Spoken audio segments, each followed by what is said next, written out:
Wanted to show you guys why this plant looks so amazing and this one doesn't. So Stephanie here with the Aeroponic Tower channel, and one of the things I see come up the most on forums and in different groups I follow for gardening with the tower garden is struggling with seedlings. People have a hard time getting them started and then have a hard time getting them to thrive. And there's a couple of things when you're dealing with seedlings. When you're starting your seeds, and I've got some other videos on seed starting, but the problems are either too much water, too little water, too hot, too cold, or you have bad seeds. So really, if we can problem solve those 5 things, we can get to success. So I will link below my other video on seed starting. I actually have a couple of them now, and those are the issues that can come up. But another thing that can happen is people will take their seedlings when they're about this size and think that they're ready to go into the tower.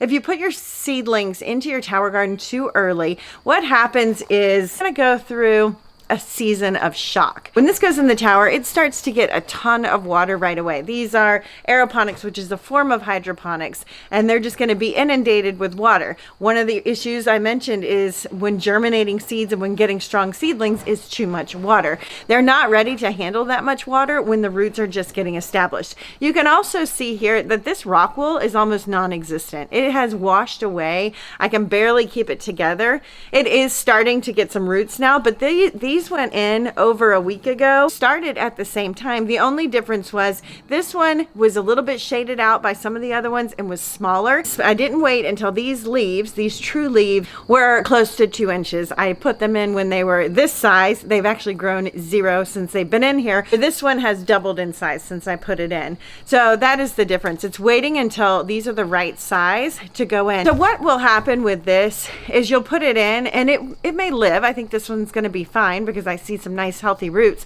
but for about a week it's just going to sit there and do nothing. It's going to go into shock and just sit there and do nothing.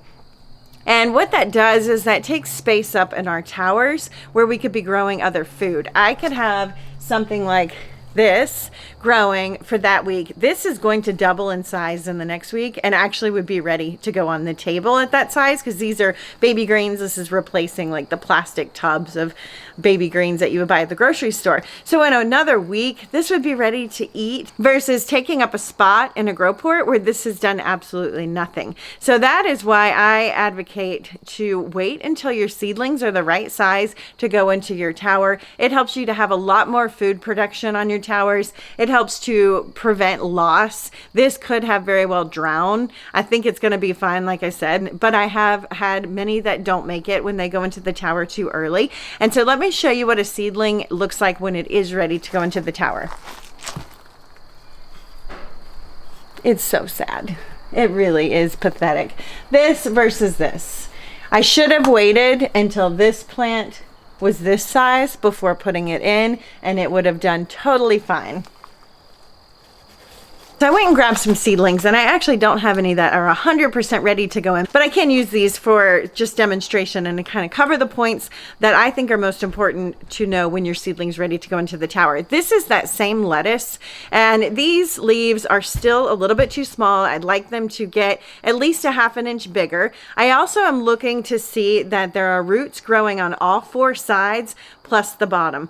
That is the criteria. A minimum of 2 inches on the true leaf size and roots growing on all 4 sides plus the bottom. And what that does is when the roots have penetrated all the way through the rock wool on all the sides, when you stick it into the tower, those roots have outgrown their current system. They are ready to take in nutrients and water, and they are ready to just explode in size very quickly. Where when you put them in too early, where they don't have that root structure, the rock wool starts to wash away because it's being exposed to so much water, and then you get this as a result. So if we can just be patient and wait for them to reach that point, then we are going to have so much faster growth of that food once it goes onto the tower and have a greater success. Now, where do you put these? In the meantime, you do need to have a quality seed starting set up. I germinate my seeds on a heat mat.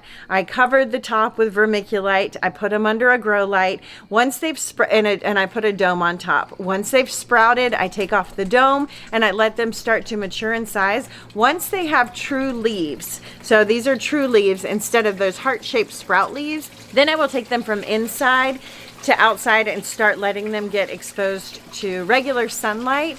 if I'm going to be growing that food outside full time. So my towers are going to be outside until the summer, then some of them will go in where there's AC so I can continue to grow my cool weather crops. But if I'm going to be growing this food outside, as soon as it has true leaves, I put my plants, you can probably see them in the video here, along the rim of my tower gardens, and I just keep them watered there. Once they have true leaves, also you're going to start to pull nutrients from your tower and water them with nutrients so that they can continue to grow. I just pull the nutrients right out of my tower. If you are just setting up your tower and you don't have nutrients in your tower yet, you can mix a gallon of water with 2 tablespoons each of A and B and feed it with that. And then we just wait. They do fine sitting on the rim here. They're being exposed to natural sunlight, so they're not going to go into shock. If you start your seedlings inside and then bring them outside, they get sunburned because they're not used to the natural light. So that's why I pull them outside as quickly as possible. They also like the warmth. If you're going to grow all your food inside, then I just continue to keep mine under the heat mat, under the grow lights, until they're the right size to go into the tower. If your grow space is 80 or above, you do not need to keep them on a heat mat. Some things like to not be on a heat mat, like celery is a cool weather crop, but I have found overall, as long as the temperatures of where I'm starting my seeds inside is under 80, 75 to 80 degrees, that those do totally fine even on a heat mat. And that's it, guys. So if you're having problems with germinating seeds, we have to look at, is there too much water, too little water, too hot, or are they too cold, or did you just get unlucky and get a bad batch of seeds, because that can happen as well. Also, some things take a really long time to germinate. I have some seedlings that have taken over 3 weeks to germinate, so some of it may just be patience and persevering through waiting. And that's typically what happens if we're growing things out of season. If we're trying to grow a pepper in the winter in a garage that may only be 65 degrees, which is what mine was, it's going to take a little bit longer. Even on a heat mat, it's just going to be a longer process versus when I started my seedlings this spring for my peppers. They popped up super quick. It was just a lot warmer, and peppers love heat. Hope this tip helps to set you up for better success growing on your aeroponic tower garden, and helps you to grow all this amazing food and have an abundance of food that you can harvest from every single day.